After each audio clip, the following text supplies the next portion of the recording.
Chainsaw Man. Fujimoto cooked it again. But unlike his previous slow but well thought out cooking, this time he overcooked it. Directly कहूँ तो ही fucked up. All of it.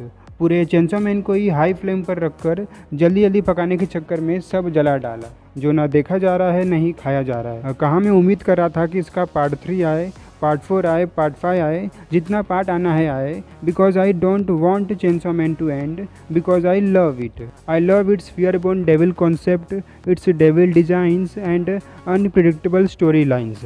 एक पल सब ठीक चल रहा होता है कि दूसरे ही पल सब अचानक से बिगड़ने लगता है। Such unpredictability of Chainsaw Man, I like it. Actually used to like it until he overdid it. भाई ने अपनी इस अनप्रेडिक्टेबिलिटी के लेवल को एकदम पीक पर लेकर चला गया और एक चैप्टर के भीतर ही पूरी मांगा को ख़त्म कर डाला। कहाँ एक चैप्टर पहले मैं अपने आप को दिलासा दे रहा था कि अभी तो बहुत कुछ एक्सप्लेन करने को है, so no way he is going to end the whole manga. But अगले ही चैप्टर खत्म, bye bye, tata, goodbye, गया। आई वॉज लाइक अरे तो सच में ख़त्म कर दिया, आखिर इसकी ज़रूरत क्या थी, कौन डिमांड कर रहा था इसकी एंडिंग। गाइज एक चैप्टर के अंदर पूरी मांगा को इतनी हड़बड़ी में समेटना ऐसा था मानो कि फुजीमोटो ने हम फैंस को मिडल फिंगर दिखा दी हो कि fuck you fans, this is my manga, I will end it whenever I want to end it. साले ने हम फैंस की भावनाओं का कदर ही नहीं किया कि अभी फैंस चेंसो मैन से काफ़ी उम्मीद लेकर बैठे हैं, काफ़ी सवालों के जवाब पाने की उम्मीद में हैं, और बदले में जवाब क्या दिया, ये लो पूरी मांगा ही ख़त्म, अभी भूल जाओ चेंसो मैन को। और एंडिंग भी एग्जैक्टली ऐसी ही दी है कि चैप्टर 1 से चैप्टर 231 तक जो कुछ हुआ वो फाइनल चैप्टर के अकॉर्डिंग कभी हुआ ही नहीं था। समझो वो सब बस एक सपना था, हकीकत नहीं। वाह फुजीमोटो वाह, आप स्टैंडिंग ओवेशन डिज़र्व करते हैं। नहीं, चेंसो मैन के अपने उन सभी अमेजिंग चैप्टर्स को रीसेट कर दिया, वो भी एक नंबर के घटिया, निहायती बकवास और वाहियत चैप्टर से। जीसस क्राइस्ट, यकीन नहीं हो रहा है, यकीन नहीं हो रहा है the man himself wrote such garbage. कहीं इसके चेलों ने तो ये एंडिंग नहीं लिखी? क्या फुजीमोटो ने बिल्कुल शुरू से ही चेंसो मैन की एंडिंग यही सोच कर रखी थी? लगता तो नहीं। लगता है फुजीमोटो का एक दिन दिमाग ख़राब हो गया होगा कि बहुत हो गया चेंसो मैन, अगले चैप्टर में एंड कर देता हूँ। या फिर किसी ने कान पर बंदूक तान दी होगी कि जल्दी से इसकी एंडिंग लिख, नहीं तो तेरी एंडिंग लिख दूँगा। और इस सिचुएशन में हमारे लाचार फुजीमोटो ने बस पेन और पेपर लिया और जो भी तुरंत उस समय एंडिंग सूझी वही लिख डाला, क्योंकि इस तरह की बकवास एंडिंग इसी तरह के सिचुएशन में सोची जा सकती है।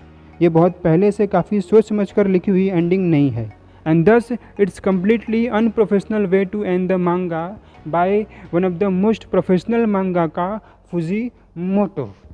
गाइज मेरे हिसाब से अगर फुजीमोटो को किसी भी हाल में चेंसो मैन को एंड करना ही करना था तो चैप्टर 232 से एंड करने के बजाय चैप्टर 230 या चैप्टर 231 पर ही चेंसो मैन को हमेशा के लिए रोक देना चाहिए था, होल्ड पर रख देना चाहिए था, बिना कोई कमिटमेंट दिए कि मैं फ्यूचर में इस मांगा को कभी कंटिन्यू भी करूँगा। ऐसा करना अनलिमिटेड टाइम बेटर होता बजाय उस बुलशिट चैप्टर 232 से एंड करने के। एटलीस्ट इस केस में हम फैंस इस झूठी उम्मीद में तो रहते हैं कि भाई फुजीमोटो ने चेंसो मैन को बिना एंड किए बीच में ही छोड़ दिया है, तो हो सकता है इसका पार्ट 3 देखने को मिले। सो चेंसो मैन को चैप्टर 230 या 231, एक्चुअली 230 पर ही स्टॉप करना काफ़ी बेहतर ऑप्शन था फुजीमोटो के लिए भी और हम फैंस के लिए भी, ऑफ कोर्स उस बकवास चैप्टर को ध्यान में रखते हुए। और सीरीज़ को इनकम्प्लीट छोड़ने का एक फ़ायदा भी होता, चूँकि फुजीमोटो को प्रेजेंट में शायद कोई अच्छे आइडियाज़ नहीं आ रहे थे सीरीज़ को आगे कंटिन्यू करने का, तो पूरे सीरीज़ को ही एंड कर दिया। बट अगर एंडिंग इनकम्प्लीट छोड़ी होती तो इन फ्यूचर कभी ना कभी अपने आप अच्छे आइडियाज़ आ ही जाते चेंसो मैन को उसके पोटेंशियल मुकाम पर ले जाकर उसे परफेक्ट तरीके से एंड करने का। लेकिन नहीं, फुजीमोटो को बस किसी भी तरह से चेंसो मैन को एंड करना था और किसी भी तरह से एंड करने के चक्कर में किसी भी तरह की एंडिंग दे दी, जबकि चेंसो मैन में अब भी काफ़ी पोटेंशियल था कि ये सीरीज़ और काफ़ी लंबी जा सकती थी। बहुत कुछ अभी देखने को बाकी था, काफ़ी सारे डेविल देखने को बाकी थे। अब बस नाम बोलो इंसानों के फियर का और उस फियर का डेविल होगा, इसलिए मैं और भी अजीबोगरीब और बैडेस्ट लुकिंग डेविल देखने की उम्मीद में था।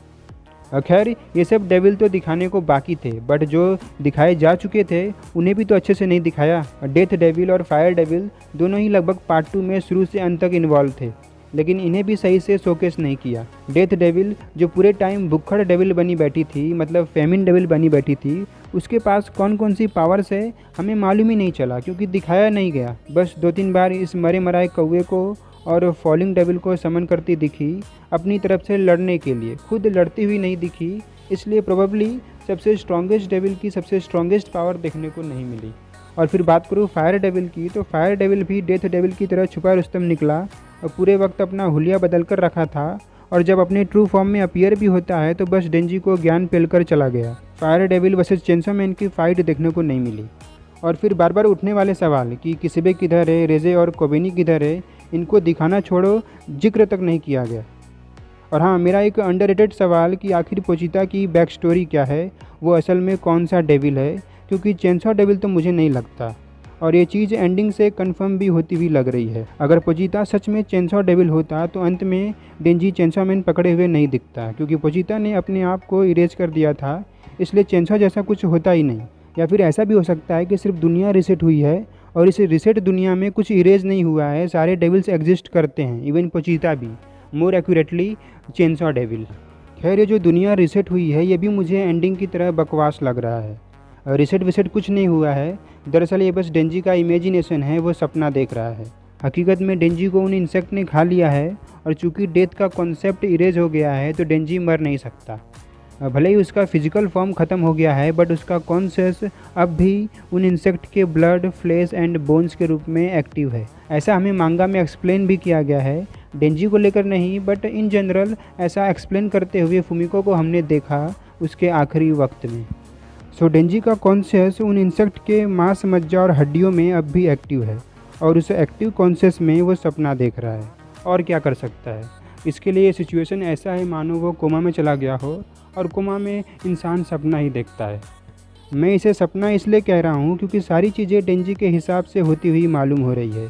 डेंजी पोचिता को भूल गया है, इसलिए इस बार उसे जॉम्बी से रेस्क्यू करने पावर आती है, और फिर पब्लिक सेफ्टी से माकीमा के जगह पर नायुता, और फिर स्कूल में उसका आशा से भी मिलना हो जाता है। ये तीनों डेंजी के काफ़ी करीब थे, इसलिए इन तीनों को डेंजी अपने सपने में इमेजिन कर रहा है।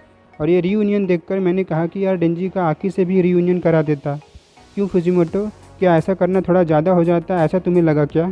ज़्यादा तो ऑलरेडी तुमने कर दिया था जब तुमने पूरी मांगा को एंड करने का सोचा, तो आकी का रीयूनियन दिखाने में क्या प्रॉब्लम थी? खैर, जो एंडिंग दी है क्या उसके हिसाब से पार्ट 3 पॉसिबल है? बिल्कुल भी नहीं। Chainsaw Man has officially ended, and now I don't even care whether part 3 comes or not, because Fujimoto has already pissed me off. So let it be as it is. Guys, Chainsaw Man में Fujimoto ने जो अंत में बम गिराया वो Hiroshima और Nagasaki पर गिराए हुए उस न्यूक्लियर बम के समान है, जिसके लिए हम उसे कभी माफ़ नहीं कर पाएंगे। कोई भी इसके लिए प्रिपेयर नहीं था, इसलिए अब से अपने आप को प्रिपेयर कर लो।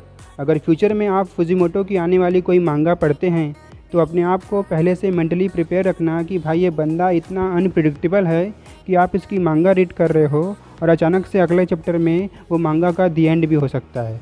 इस तरह अगर आप मेंटली प्रिपेयर रहेंगे तो आपको ज़्यादा शौक नहीं लगेगा, आप कहेंगे कि ये साला ऐसा ही करता है। वेल, फुजिमोटो को जो करना था उन्होंने किया, और उनके एक बकवास चैप्टर से बाकी के 230 चैप्टर्स को बकवास कहना ठीक नहीं है। Without a doubt, reading those 230 amazing chapters was one hell of a roller coaster ride for me. So एक बकवास चैप्टर को लेकर पूरी मांगा को कोसना ठीक नहीं है। ठीक है उसके क्रिएटर फुजिमोटो को कोसना, उसको जितना कोसना है कोसो भैंचोद।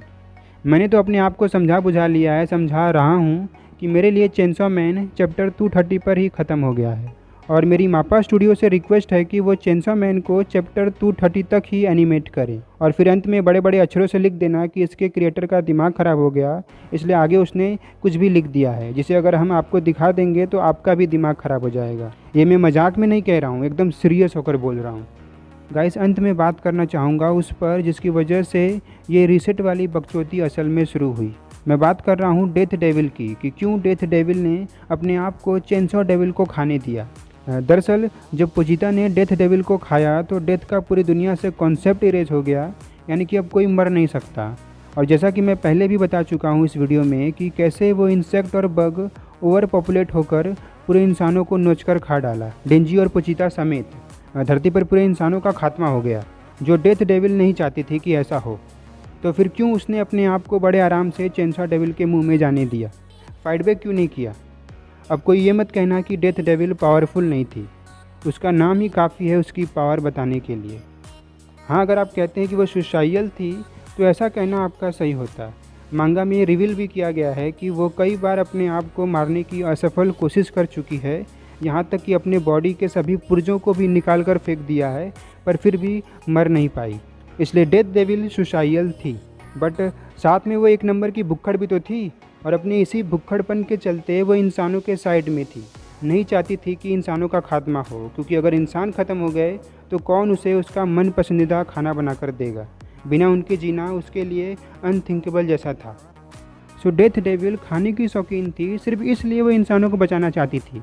उसका शुरू से मास्टर प्लान था कि किसी भी तरह डेंजी को उकसा कर उसे चेनसॉ डेविल बनाना है, और इस नोस्ट्राडामस प्रोफेसी के अकॉर्डिंग जब वो किंग ऑफ टेरर धरती पर अवतरित होगा इंसानों का खात्मा करने के लिए, तो चेनसॉ डेविल की मदद से उस किंग ऑफ टेरर को हमेशा के लिए मिटा देना है। यही था डेथ डेविल का मास्टर प्लान। लेकिन अंत में हुआ क्या, इसका यह मास्टर प्लान फेल हो गया, और इसका सबसे बड़ा कारण वो खुद निकली, क्योंकि अगर मरती नहीं तो डेथ का कॉन्सेप्ट सीज नहीं होता, और फिर उन कीड़े मकोड़े की इतनी हिम्मत ना होती कि वो हमें अपना खाना बना लेते। तो फिर डेथ डेविल ने ये क्यों होने दिया, इस तरह सोचा क्यों नहीं? वेल, इसके पीछे का जो मैं कारण सोच पा रहा हूँ वो है कि हो सकता है डेथ डेविल को क्लिक हुआ होगा कि छोड़ो ये सब खाना पीना, सब मोह माया है। वैसे भी सब कुछ करके देख भी लिया है, बस मरना बाकी है, इसलिए चलो मरने का ही स्वाद ले लेते हैं। और चेनसॉ डेविल ही है जो मेरे इस मरने की ख्वाहिश को पूरा कर सकता है। और क्या वजह हो सकती है, छोड़ो इस पर अब मुझे ज़्यादा सोचना नहीं चाहिए, क्योंकि आफ्टर ऑल ये बस एक फिक्शनल कैरेक्टर है, जिसे लिखने वाले ने ही जब सोचना बंद कर दिया तो बेचारी ये खुद कैसे सोचेगी। वीडियो काफ़ी लंबी हो गई ना? अगर लगा हो कहीं पर मैंने ज़रूरत से ज़्यादा बोला है तो कमेंट करके ज़रूर बताएं। बाकी एंड में तो पता ही है क्या करना है आपको।